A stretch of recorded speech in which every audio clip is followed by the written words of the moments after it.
la crise identitaire et le mal-être intérieur, résultat de mes blessures. D'accord? C'est de ce que nous allons voir. Nous avons parlé des blessures dimanche soir, lundi soir.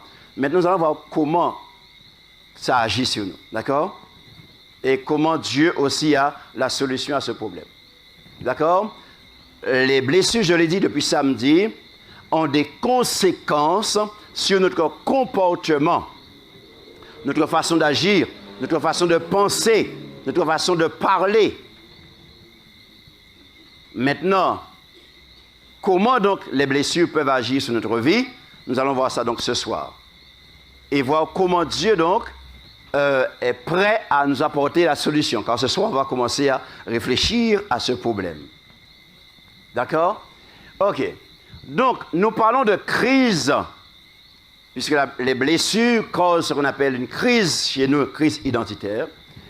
Et nous parlons de crise parce que quand les blessures donc, se réveillent, nous sommes dans une période où nous doutons de notre propre identité, où nous sommes dans une totale confusion, une souffrance et parfois atroce, difficile à vivre, frères et sœurs. Et ce soir, nous allons essayer de comprendre pourquoi les gens arrivent à tomber dans la dépression, ensuite arrivent même à se donner la mort, suite aux blessures. Ok, d'accord.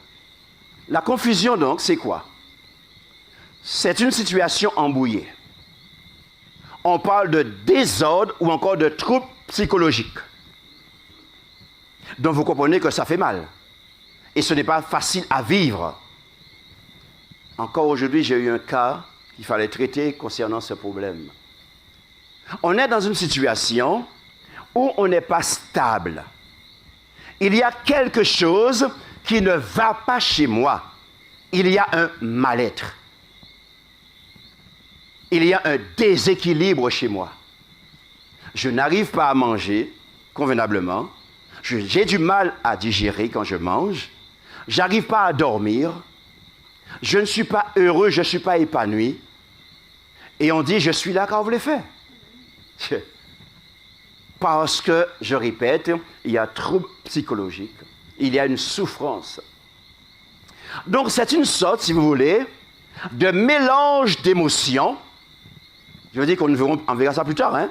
Les émotions, manifestation des blessures. On verra plus tard les émotions. Donc, mélange d'émotions, de sentiments, de ressentiments, de colère, de déception, et on ne se retrouve pas dans tout cela.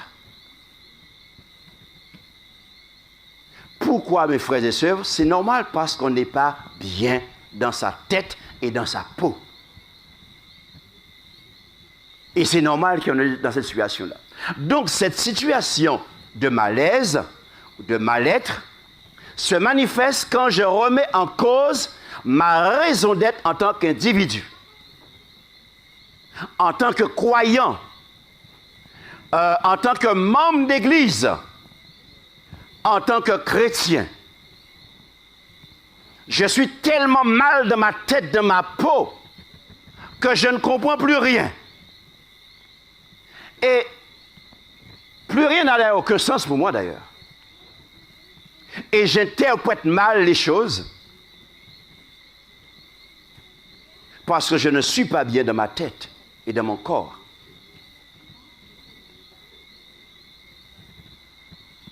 Il y a quelque chose qui ne fonctionne pas bien chez moi.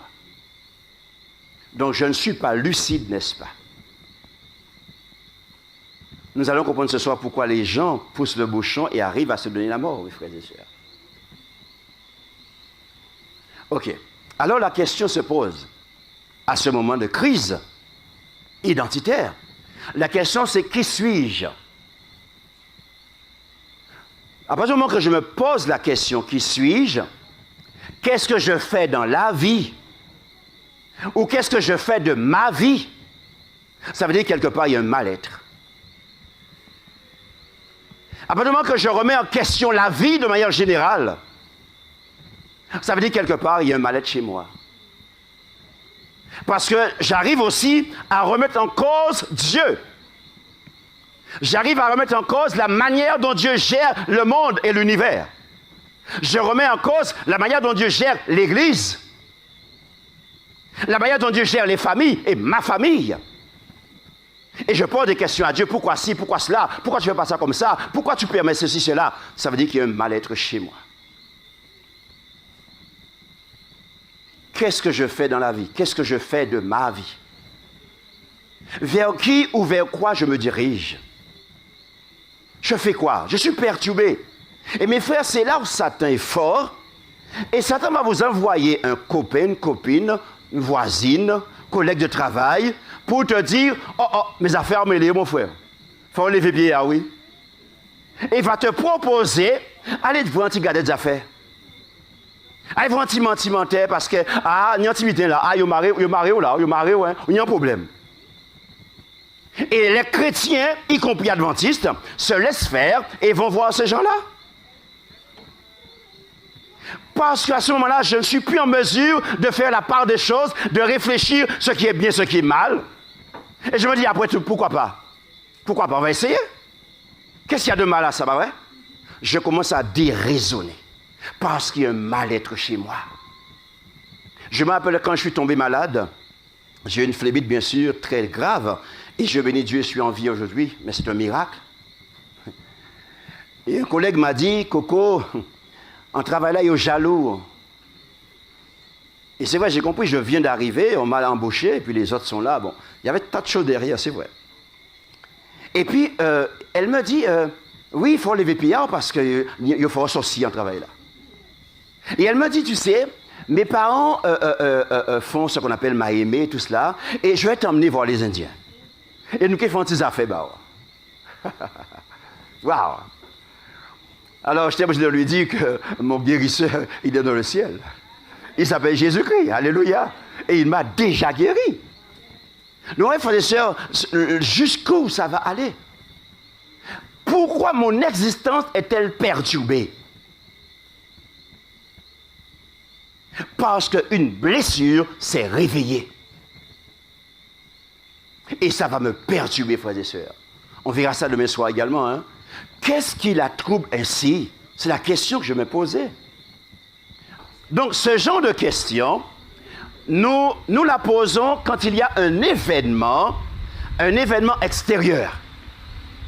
Un événement extérieur, donc, d'accord, qui vient nous bousculer et déranger notre confort. Oh! Waouh! Rappelez-vous, le soi-disant confort, le masque, là où je suis assis pour que tout passe bien, et je fais semblant que tout va bien. D'accord, vous voyez? Donc, ça va venir me bousculer, me déranger, va réveiller une blessure en moi. Donc, on désigne par crise, notez bien, tout événement qui survient brusquement et va provoquer ce qu'on appelle une déstabilisation de ma personne. Donc, ça va créer en moi une situation de détresse. Parce qu'un regard, une parole, une critique, on a parlé hier soir de l'humiliation, la trahison, ça va réveiller en moi une blessure. Et cette blessure, comme elle n'est pas guérie, donc ça va me mettre en problème. Je suis perturbé, je suis déstabilisé. Et voilà pourquoi les gens me disent que mais je croyais que j'étais déjà guéri de cette blessure. Mais ça fait 20 ans, 30 ans que j'ai eu ça, et pour moi, tout allait bien. Mais tout ne peut pas aller bien si tu ne t'es pas soigné. C'est ça le masque. Tu vas faire semblant que tout va bien parce que tu travailles, tu as une situation. Mais je vous dis, ça va vous rattraper tôt ou tard. La solution, c'est de te soigner et être guéri dans le nom de Jésus. Et on verra ça, hein? Et quand la blessure va se réveiller, ça ne va plus te perturber parce que tu es guéri. Oh, demain soir, on va parler de ça, frères et sœurs. Hein? Le mot détresse ici, c'est important de décortiquer ça parce que vous allez comprendre. La crise identitaire et la détresse, donc. Donc, le mot hébreu en grec, le mot détresse, je parle, hein, c'est une situation poignante dans laquelle l'homme se sent abandonné, impuissant et où il souffre.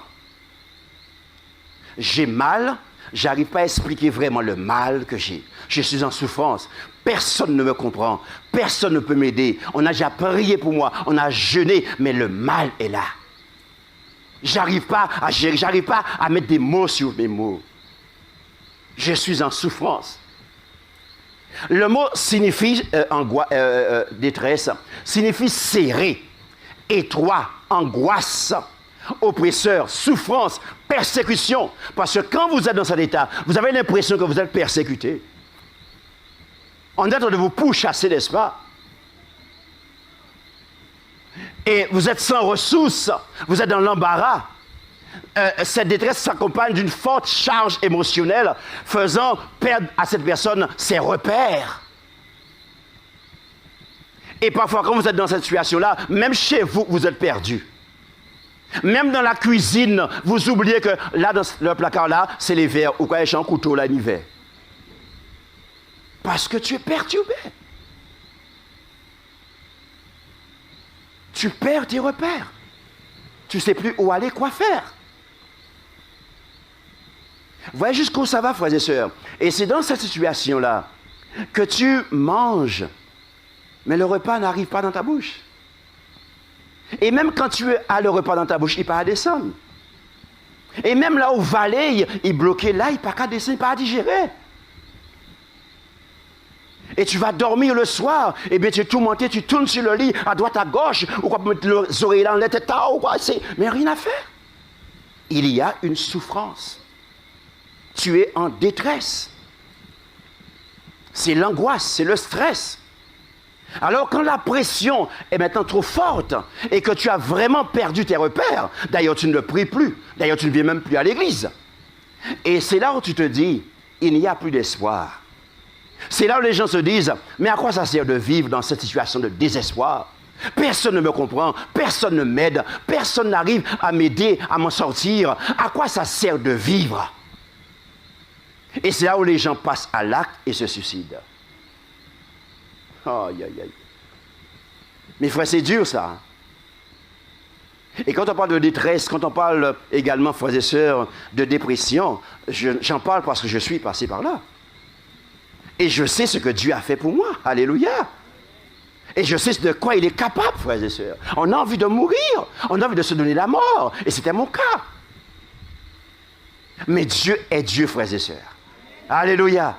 Et voilà pourquoi je parle de lui avec autant de force, parce que je sais de quoi il est capable. Je l'ai déjà vu à l'œuvre, frères et sœurs. Donc, on remet encore les questions qu'on appelle questions existentielles. D'où est-ce que je viens? D'où est-ce que je viens? C'est mon origine. Mais je suis tellement perturbé que je peux même arriver à dire, ah, je viens du singe. Oh oh. Mais ouais, tu as perdu tes repères. Donc d'où est-ce que je viens? C'est mon origine. Et qui suis-je? C'est mon identité. Alors suivez bien ce qui va se faire. À quoi est-ce que je sers? À quoi est-ce que je sers? Aujourd'hui, j'avais un cas comme ça et la personne m'a posé la question. J'ai l'impression que je ne sers à rien. Dans mon foyer, dans mon mariage, dans ma vie professionnelle. Vous voyez, c'est grave. À quoi est-ce que je sers? Qu'est-ce que je fais ici? Alors ici, c'est dans mon foyer, ma maison. Alors j'ai affaire à un mari qui ne me comprend pas. Un mari qui ne m'aime pas.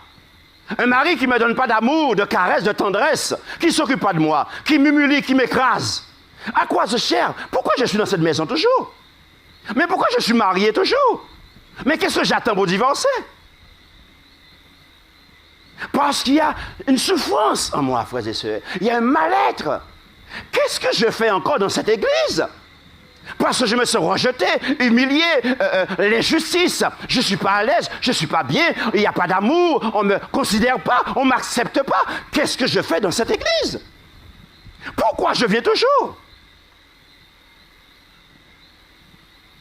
Je pose la question dans mon travail. C'est l'injustice. On fait les autres passer sur moi. On ne me donne pas ma vraie valeur, n'est-ce pas? Et on ne me respecte pas. D'ailleurs, je n'aime pas ce travail. D'ailleurs, je fais ce travail parce que j'ai besoin d'argent. Mais je ne suis pas épanoui dans ce travail. Qu'est-ce que je fais là toujours? J'ai envie de démissionner, mais si je démissionne, il n'y a pas d'argent qui entre. Mais au fond, c'est ce que je veux. Je ne suis pas bien dans ce travail. Qu'est-ce que je fais sur cette terre-là? La vie est dure, il n'y a pas d'amour sur la terre. C'est la guerre, c'est la haine, tout ce que vous connaissez. Qu'est-ce que je fais sur la terre? À partir du moment, frères et sœurs, que je remets en cause cette question existentielle, ça veut dire que la souffrance est très dure chez moi. Il y a un mal-être terrible chez moi. Et frère, dans cette situation-là, tu as besoin de guérison. Parce que si ça continue comme ça, tu vas arriver à la conclusion, la vie, ça ne vaut pas le coup de vivre. Et je me rappelle de cette histoire que j'ai déjà racontée ailleurs, que je raconte avec vous. C'est un homme qui est monté sur un pont pour se suicider. Et vous connaissez comment ça se passe, les gens sont venus autour, et les gens, vous savez, portables, en train de filmer, tout ce que vous connaissez déjà. Et bien, vous connaissez, pas question, si vous vous approchez, je me jette en bas. Alors, qu'est-ce qui va se passer? On a appelé la police. Et un policier est venu près de ce jeune homme, a parlé avec lui au fur et à mesure, il a accepté. Et le policier est monté s'asseoir près du bonhomme sur le pont. Et ils ont resté là en train de parler des heures à discuter. Et après un instant, tout le monde... Oh! Les deux se sont jetés du pont.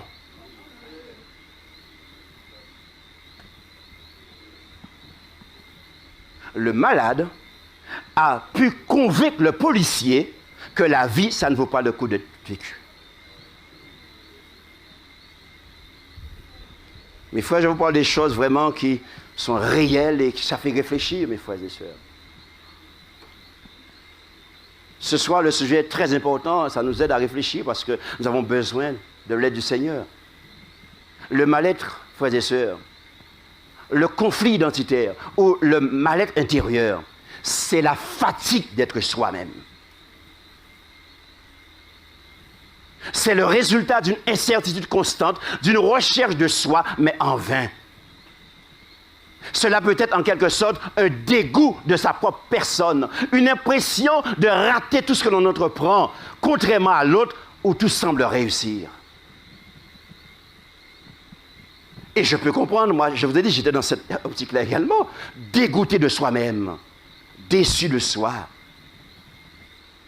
Et les gens que j'accompagne, frères et sœurs, il y en a pas mal, surtout dans les foyers. Époux, épouse, je suis dégoûté de moi, dégoûté du mariage, dégoûté de mon époux, mon épouse. Ce n'est pas facile à vivre. Lorsque vous êtes fatigué de vous-même, ça veut dire que vous avez une mauvaise image déjà de vous. Vous ne vous aimez pas. Ça veut dire que vous êtes déjà rejeté. Écoutez-moi, si vous êtes dans cet état-là, est-ce que vous êtes en mesure d'aimer quelqu'un d'autre? Jamais. Vous ne pouvez pas aimer votre épouse si vous êtes dans cet état-là. Vous ne pouvez pas aimer votre époux si vous êtes dans cet état. Vous ne pouvez pas aimer vos enfants si vous êtes dans cet état. Tu ne peux pas aimer ton prochain comme toi-même si tu es dans cet état. Puisque tu ne t'aimes pas toi-même, tu t'es déjà rejeté toi-même, mais tu vas rejeter les autres. On ne donne pas ce qu'on n'a pas. Mais est-ce que nous comprenons de quoi nous parlons ce soir, mes amis? Donc, dans ce cas-là, c'est un rejet de nous-mêmes, une sorte de dépression, de dégoût de la vie, plus envie de vivre. Alors, il y en a qui ont le courage, je dis le mot pour vous aider à comprendre, hein, mais ce n'est pas les bons mots, d'accord? De passer à l'acte. Et comme je dis souvent, se donner la mort, ce n'est pas du tout une solution. Pour ces personnes-là, c'est une solution, mais ce n'est pas du tout la solution. Surtout pas. Parce que tu n'es pas maître de ta vie. C'est Dieu qui t'a donné la vie. Et il t'a dit, je prendrai soin de toi. Maintenant, il y en a qui ne passent pas à l'acte, mais qui se laissent mourir. Ce sont des morts tout vivants.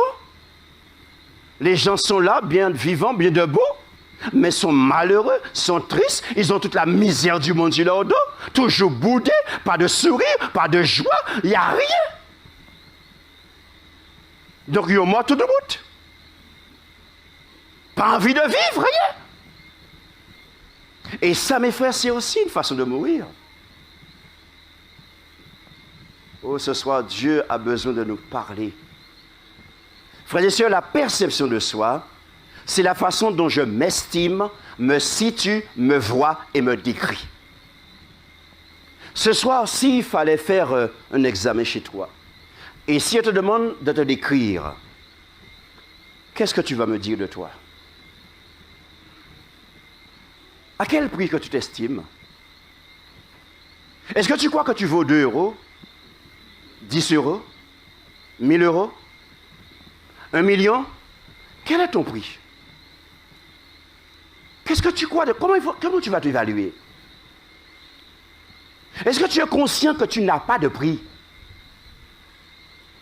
Tu es unique et tu as de la valeur aux yeux de Dieu. Dieu, en tant que Dieu, s'est défait de sa divinité pour se faire homme et prendre ta nature humaine. Je parle de Dieu, oui. Donc si Dieu se défait de sa divinité pour prendre ta nature humaine, c'est parce que quelque part, il est bon. Et on peut faire beaucoup de choses avec. La preuve, Dieu a démontré et a fait triompher la nature humaine à travers Jésus. Tu n'as pas de prix. Tu as de l'importance aux yeux de Dieu. S'il faut te décrire, qu'est-ce que tu vas me dire de toi? Que tu es nul, tu ne vaux rien? C'est important de comprendre. Nous parlons d'identité ce soir. Et c'est les blessures qui te font croire que tu ne vaux rien. Parce que les autres t'ont dit que tu ne vaux rien. Mais quelle blague! Quel mensonge diabolique! Oh, le jour où on parlera de l'estime de soi, nous aurons l'occasion à aller plus loin avec ça. C'est le fait d'être moi-même qui me donne du plaisir à exister, frères et sœurs. Écoutez-moi bien. À me sentir bien chez moi, à être en paix avec moi-même. Sans le masque. Je suis en paix avec moi-même, en paix avec ma conscience, en paix avec mon époux, mon épouse, mes enfants, en paix avec mon prochain. Je suis en paix avec Dieu, avec la parole de Dieu. Je suis zen, tranquille. Et quand tu as compris ça, donc tu vis sans mettre de masque, sans faire semblant. Et c'est ça qu'on appelle la vie en abondance. C'est ça qu'on appelle vivre et être épanoui, être équilibré, s'il vous plaît.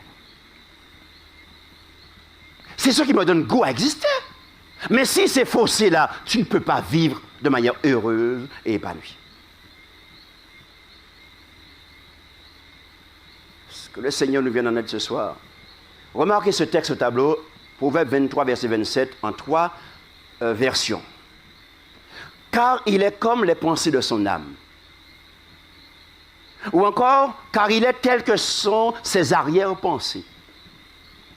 Proverbe 23, verset 7, en effet, il n'est pas ce qu'il paraît être. Donc ça veut dire être faux avec soi-même, c'est ce qu'on appelle le masque, donc on est en crise. Mes frères, je suis ce que je crois que je suis. Et je produis toujours ce que je crois que je suis. Si tu crois que tu es nul, tu vas toujours poser des actions nulles. Si tu crois que tu es mauvais, tu vas toujours poser des actions mauvaises. Voilà pourquoi je t'ai posé la question, qui es-tu? S'il faut te décrire, comment tu vas te décrire? Donc on revient toujours sur cela. L'identité, c'est le caractère de 2 choses identiques. Être et paraître. Donc ça veut dire quoi ça? Ce que je suis, c'est ce que je montre vraiment. Donc ce que je vois, et c'est ce que l'autre perçoit. On appelle ça l'équilibre. Ce que je montre aux gens, c'est vraiment ce que je suis. Ce que l'autre voit chez moi, c'est vraiment ce que je suis. Il n'y a pas de masque, il n'y a pas d'hypocrisie, il n'y a pas de semblant. Tu n'es pas en train de montrer tes dents à grigner, alors qu'au fond, tu ronges. Ça, c'est être faux. Ça, c'est un déséquilibre. Et c'est normal que tu as mal.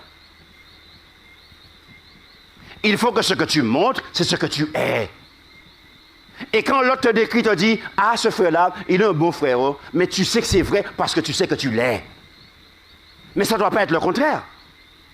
Parce que jouer la comédie, ça ne dure pas longtemps. Faire semblant, ça ne dure pas longtemps. Ok, donc la crise identitaire causée par mes blessures, là maintenant suivez-moi bien, correspond à un moment clé ou encore une période charnière où tout doit se décider pour ma vie et maintenant. Oh là là, maintenant, attachez votre ceinture et restez concentrés. D'une façon ou d'une autre, frères et sœurs, quand je suis en crise, c'est parce qu'une blessure s'est réveillée. Donc la crise, c'est le moment ou jamais de faire quelque chose. Oh oh. C'est le moment ou jamais. Alors, au lieu de te plaindre sur la crise, prends le temps qu'il faut et analyse la crise et pour savoir comment tu vas t'en sortir. Et ce soir, nous allons faire ce petit travail par la grâce de Dieu. Autrement dit, cette crise, elle renvoie à la fois à l'idée de douleur, d'opportunité et de changement. Amen, amen, amen. Alléluia. Mes frères, quand une blessure se réveille, il y a automatiquement en toi une douleur, une souffrance, une douleur que tu avais refoulée jeune, adulte, que tu avais cachée dans un coin ou un coin de ton être, en disant, tu passes là-dessus, ça va aller. Mais quelques années plus tard, ça va se réveiller parce qu'un événement est venu titiller cette blessure. Maintenant, il y a une douleur qui se réveille en toi. Alors, quand cette douleur se réveille en toi, oh, je peux comprendre. Oh, tu as le droit de crier. Tu as le droit de pleurer. Tu as le droit de dire à Dieu, je ne comprends pas, j'ai mal. Tu as le droit de dire ça à Dieu. Oh, tu as le droit de dire ça à ton époux, ton épouse. Un spécialiste ou quelqu'un de confiance. Tu as le droit de pleurer et de crier ta douleur. Mais ça ne s'arrête pas là. Et à un moment donné, il faut arrêter de pleurer. Il faut te taire et te prendre en main. Donc, maintenant que la crise est là et que la douleur est là, ne me dis pas que tu aimes souffrir. Dieu ne t'a pas créé pour souffrir. Non. Donc la douleur est là.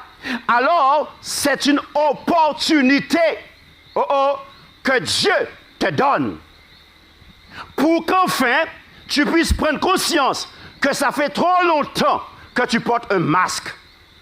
Trop longtemps que tu fais semblant. Trop longtemps que tu montres en fait ce que tu n'es pas.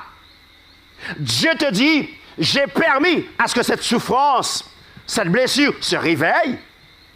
J'ai permis à ce que tu aies mal parce que je veux te ramener à la réalité de ta vie. Je veux que tu arrêtes de faire semblant. Je veux que, une fois pour toutes, tu puisses prendre en main ce problème, cette blessure. Et que tu me donnes l'opportunité de changer cette blessure et d'être guéri maintenant et pour l'éternité. Bon Dieu pas fait erreur. Il n'y a pas d'injustice chez Dieu, frères et sœurs. Il n'y a pas de méchanceté chez Dieu. Parce qu'il t'a déjà interpellé, il t'a déjà parlé, il t'a déjà expliqué ta situation, mais tu ne comprends pas.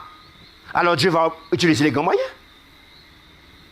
Et cette blessure, je répète, qui va créer une douleur, ce sera pour toi une opportunité à saisir.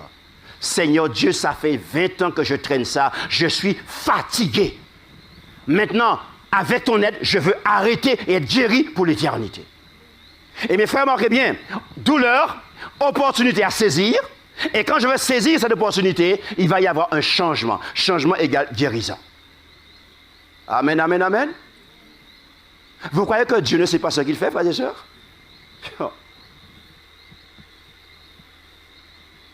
Voilà la démarche à avoir, frères et sœurs, lorsque les blessures se réveillent. Dieu a un message pour toi. C'est réellement une prise de conscience quant à sa vie personnelle, une vraie remise en question de soi. Cette crise peut être accompagnée de violence, de colère, de frustration et de comportements bizarres. Oui, ok, mais Dieu dit, je veux te guérir. Je veux que tu réalises que tu ne peux pas continuer comme ça à être en crise. Tu ne peux pas continuer comme ça avec cette blessure qui te ronge. Il faut que tu arrêtes dans le nom de Jésus. Et moi, j'ai la capacité, le pouvoir de te guérir. On verra ça à la fin de la semaine. Voilà un texte. Je partage avec vous un texte magnifique. Ecclésiaste 7, verset 14, deux versions différentes. Au jour du bonheur, sois heureux. Et au jour du malheur, réfléchis. Dieu a fait l'un comme l'autre. La deuxième version. Au jour du bien-être, jouis du bien-être. Et au jour de l'adversité, prends garde. Car Dieu a placé l'un vis-à-vis de... Oh mes frères, Dieu n'est pas l'auteur du malheur. Attention, jamais, jamais. Mais Dieu permet. Et en permettant cette situation-là, c'est pour faire éclater sa gloire. Alléluia. Mes frères, parler de Dieu et connaître Dieu, ce n'est pas la même chose. Oh, c'est facile de parler de Dieu est grand, Dieu est puissant, Dieu fait, on chante Dieu amour, on chante Dieu majesté, mais dans la réalité de ma vie, je renie Dieu souvent. Quand les blessures sont là, je renie Dieu. Je remets en doute Dieu. Mais Dieu est un Dieu concret, frères et sœurs. Et voilà pourquoi Dieu veut nous enlever de ce faux schéma mental, mes frères, de ce système religieux, culturel que nous avons, et peut nous guérir. Dieu est un Dieu vrai, mes frères et sœurs. Dieu sait que l'être humain a beaucoup de théories, belles paroles, blagues. Mais Dieu veut te mettre au pied du mur. Est-ce que tu me connais? Est-ce que tu m'aimes? Est-ce que tu as confiance en moi? Est-ce que tu me laisses faire? Laisse-moi faire. Aïe, aïe, aïe. Connaître Dieu, expérimenter Dieu, c'est pas venir s'asseoir dans une religion. Aïe, aïe, aïe. Le texte est clair, frères et sœurs. Nous allons décortiquer ce verset au puissant. Le mot réfléchi ici en hébreu, c'est le mot rarash. Vous savez, la Bible est un livre de psychologie. Il y a tout dans la Bible, il y a tout. Le mot rarash signifie regarder. Oui, je veux dire, le texte dit que Dieu a permis, hein, pas vrai? Donc quand tu es dans la situation, regarde la situation. Regarde dans quel état de crise que tu es. Regarde ce qui t'arrive. Vous savez comment c'est bien fait dans l'ordre? Le mot signifie ensuite rechercher. Recherche les raisons pour lesquelles tu es en crise. Tu es en souffrance, il y a un mal-être en toi. Recherche le comment, le pourquoi, quand c'est arrivé, par qui. Analyse. Le mot hébreu signifie examiner la situation. Pour savoir où est-ce que tu as, comment je dis ça, tu as flanché quelque part. Où est-ce que peut-être tu as eu tort. Ou c'est quelqu'un d'autre qui fait partie de ce problème a tort. Mais en fait, tu vas rechercher à comprendre. Tu vas examiner la situation dans laquelle tu te trouves. Ensuite, maintenant, quand tu as des éléments en main sur la table, et c'est ça le rôle d'un spécialiste d'ailleurs, t'aider à mettre les éléments sur la table. Et maintenant, tu vas prendre connaissance de chaque élément.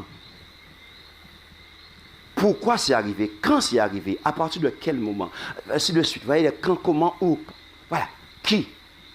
Tu vas analyser pièce par pièce. Ensuite, tu vas apprendre sur le sujet. Et maintenant que tu as tous les éléments en main et que tu as fait ce travail, là maintenant tu es en mesure de comprendre ta blessure. L'histoire de ta blessure. Et maintenant tu peux dire pourquoi tu es en crise. Là, tu es sur le chemin de la guérison. Et à partir de ce travail, maintenant qu'est-ce que tu vas faire? Tu vas prêter attention à l'avenir. Tu vas prendre tes gardes pour ne pas répéter la même chose. Ou alors si ça revient, mais tu as des éléments en main et tu pourras affronter la situation. Amen, amen, amen. Bon Dieu, faut tout bonnement, oui. Mais frère, il faut prendre la Bible au sérieux. Il faut étudier sérieusement la parole de Dieu. Il y a une puissance dans la parole de Dieu. Aïe, aïe, aïe. Ça, c'est la pédagogie. Ça, c'est la psychologie. Il y a tout dans ce verset. Donc Dieu veut m'inviter. Vous voyez pourquoi le texte dit, quand le malheur là, réfléchis. Je t'ai dit que tu peux pleurer, tu peux crier, je comprends. Mais à un moment donné, il faut arrêter de crier, de pleurer. Et que tu analyses réellement la situation dans laquelle tu te trouves. Arrêtez plein de vous. Arrêtez de dire, c'est la faute d'un tel, c'est la faute d'un tel. Regarde-toi dans un miroir, la parole de Dieu. Prends-toi en main dans le nom de Jésus. Mes frères, Dieu nous appelle à un travail important. Je répète, être enfant de Dieu, ce n'est pas venir s'asseoir dans une religion, dans une église. Mais frère, il y a un travail à faire tous les jours. Tous les jours. Remise en question tous les jours. Pour que les blessures ne puissent pas nous démolir, frères et sœurs. Nous avançons donc. Cette crise va engendrer ce qu'on appelle le ressentiment. Et le ressentiment, c'est une rancune nourrie qui garde la blessure vivante et se rappelle les offenses. Oh oh. Samedi après-midi, je vais revenir sur ça encore. J'ai reçu une blessure. Ça génère en moi des ressentiments pour mon époux, mon épouse. Voilà pourquoi dans des foyers, vous voyez, les gens, les époux et les épouses sont dans la même maison, mais ils cohabitent ensemble. Ils n'habitent pas ensemble. Il n'y a pas d'amour, il n'y a pas de vie. Ils se croisent. Il y en a même qui se parlent par SMS ou WhatsApp. Il y en a qui s'écrivent sur un bout de papier sur la table. Vous croyez que c'est normal, ça? Je parle de chrétiens, pourtant. Est-ce que vous comprenez, lorsqu'on parle de perdre ce repère, c'est de la folie, frères et sœurs. Arriver à ce niveau-là. Et ça va générer en moi le ressentiment. Et ça, c'est la rancune. Et cette rancune, je vais la nourrir. Comment je nourris la rancune? En répétant l'offense constamment. Je vais voir ma maman. Maman, voilà ce que mon époux m'a fait. Et je raconte toute l'histoire à maman. Et bien sûr, je rajoute toujours. Hein. Je ne dis jamais ce que j'ai fait, c'est toujours l'autre. Et quand je vais voir papa, je lui dis la même chose. Ah, j'ai une bonne copine. Je vais voir ma copine. Ah, je lui dis, voilà ce que mon mari m'a fait. Ah, j'ai un frère à l'église. Ah, je lui raconte. Ah, j'ai mon dirigeant, mon pasteur. Je raconte. Je raconte. Plus tu racontes, plus tu nourris la blessure. Plus tu en parles, plus ça prend de l'ampleur chez toi. Il faut que tu arrêtes de parler de tes affaires dans la rue, partout. Il faut que tu arrives à te taire et à te prendre en main et te soigner par la grâce de Dieu. Parce que c'est ça le problème. Et voilà pourquoi tu arrives à un moment donné, tu hais ton époux, tu hais ton épouse. Tu crois que c'est venu du jour au lendemain? Ça fait des années que tu nourris ça. Et c'est quoi? C'est pour le plaisir après qu'il y a divorce? Jamais. Il y a un processus, frères et sœurs, qui fait si on arrive au divorce. Et ça commence par là. On en parlera samedi après-midi. C'est en quelque sorte vivre deux fois la peine. Quand la blessure se réveille, tu as deux fois plus mal. Le ressentiment, c'est ressentir la colère originale. La colère initiale, c'est le premier sentiment que j'ai quand je me suis senti blessé le premier jour. Alors, on va résumer tout ça.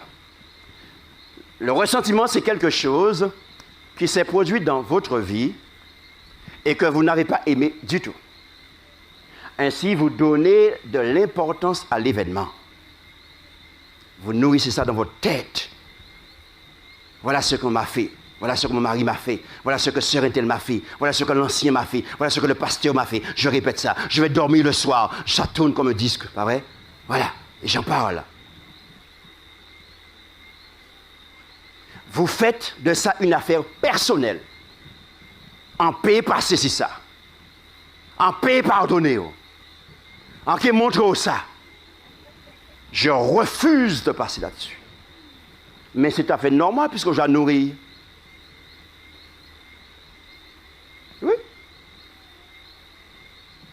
Ensuite, vous répétez l'histoire dans votre tête, comme pour donner du sens à votre malheur, s'il vous plaît.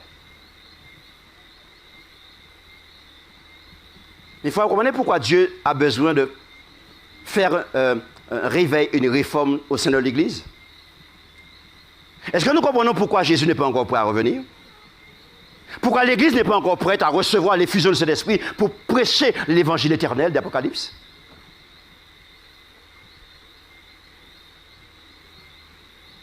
Et voilà pourquoi il y a autant de haine dans les églises. Il n'y a pas dit l'autre bonjour, il n'y a pas passé sur, il n'y a pas dit bonjour, tant de haine. Voilà le problème, frères et sœurs. Vous gardez le récit ardent jusqu'à ce que l'autre personne change ou que justice soit faite. Aïe, aïe, aïe. Mais tu sais une chose, même si la personne change, ça ne sert à rien. Parce que le problème, c'est toi.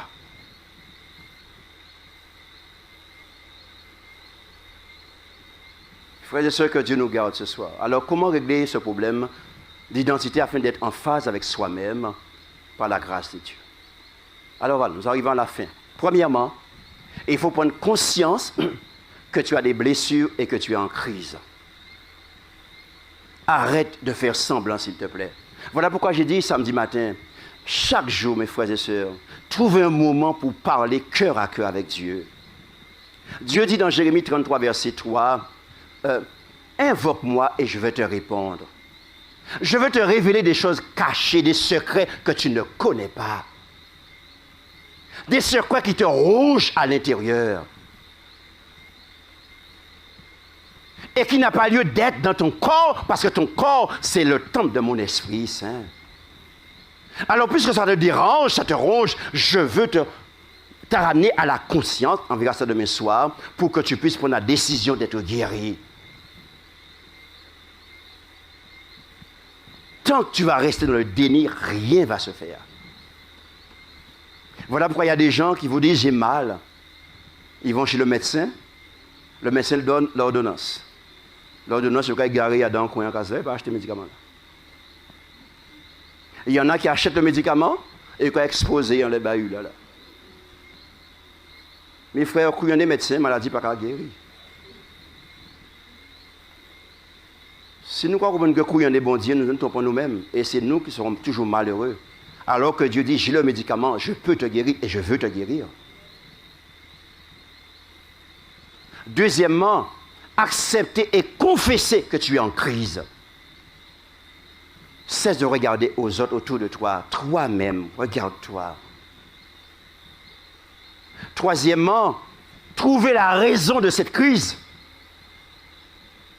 Qu'est-ce qui provoque cette crise en toi? Est-ce que c'est quand tu vois quelqu'un, cette personne en particulier? Est-ce que c'est quand tu entends une musique, tu vois un film?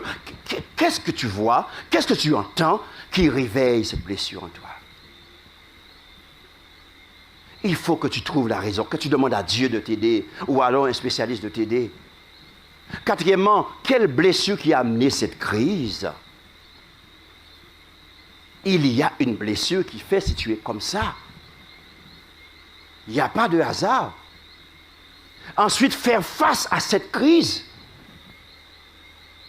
Accepte de faire face.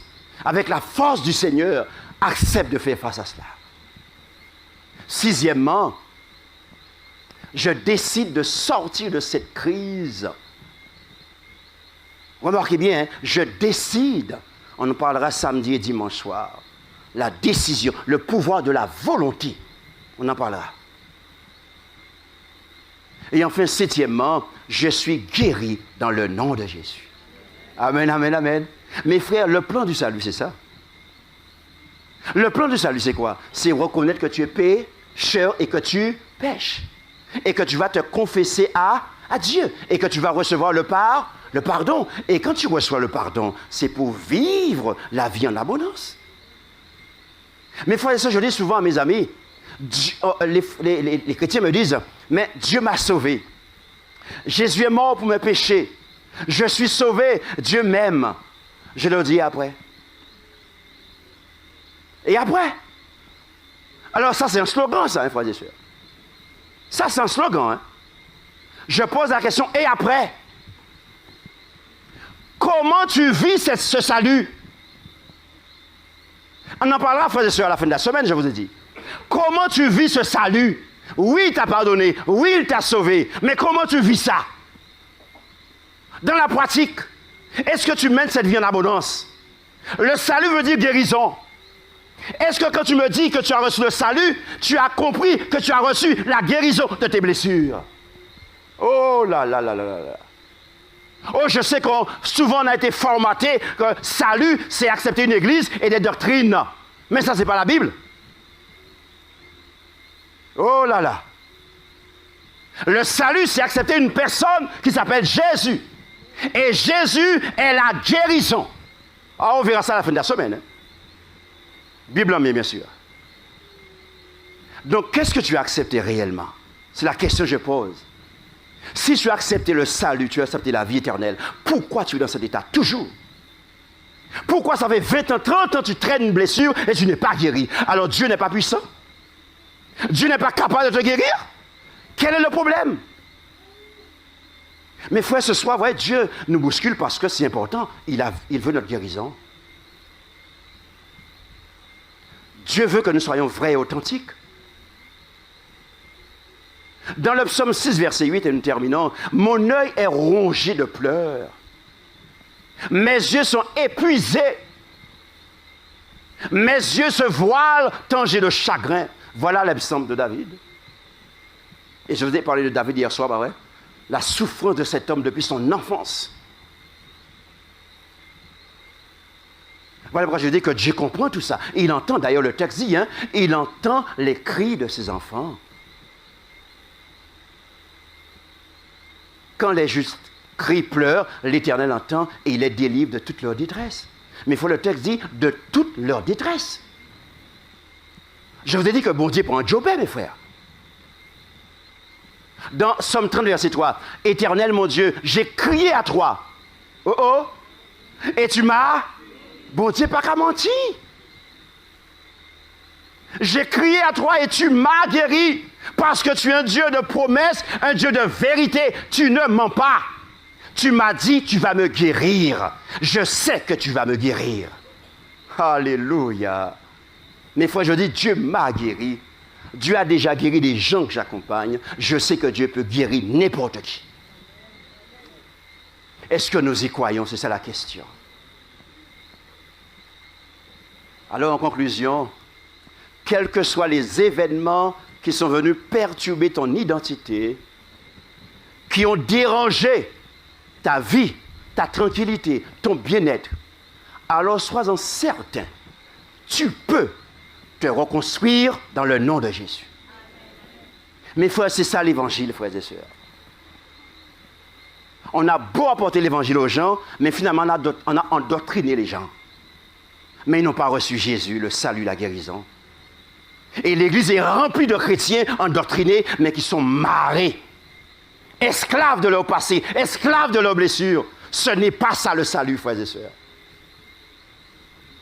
Il est temps que nous acceptons le salut, que nous y croyons et que nous soyons libérés de nos blessures maintenant et pour l'éternité. Il est temps, frères et sœurs, Dieu cherche un peuple guéri. Dieu a besoin d'un peuple pour aller dire au monde, j'étais blessé, je suis guéri dans le nom de Jésus. Venez voir le Dieu qui m'a guéri. C'est ça l'évangile, frères et sœurs. J'aurais aimé que nous puissions vivre ça cette semaine dans le nom de Jésus. Alléluia. Frères et sœurs, que Dieu nous garde et que Dieu nous bénisse ce soir. Demain soir, nous allons voir pourquoi les blessures que nous avons eues il y a 20 ans, 30 ans, 40 ans se réveillent. Où l'œil caché, où ils sont. Demain soir, si Dieu veut, on va en parler de ce sujet important. Je vous remercie de votre présence, vos sourires, votre amour. Et je bénis le Seigneur. Et frères et sœurs, je vous remets entre les mains du Seigneur. J'ai fait avec ma force que Dieu m'a donnée, avec mon cœur plein d'amour pour vous. Partage avec ce message de liberté. Maintenant, je vous invite à croire. Je ne peux pas croire à votre place. C'est à vous de croire et de mettre foi dans la parole de Dieu. Et vous allez voir de quoi Dieu est capable. Alléluia. Alors que Dieu vous garde, que Dieu vous bénisse. Bonne nuit à vous et à demain soir.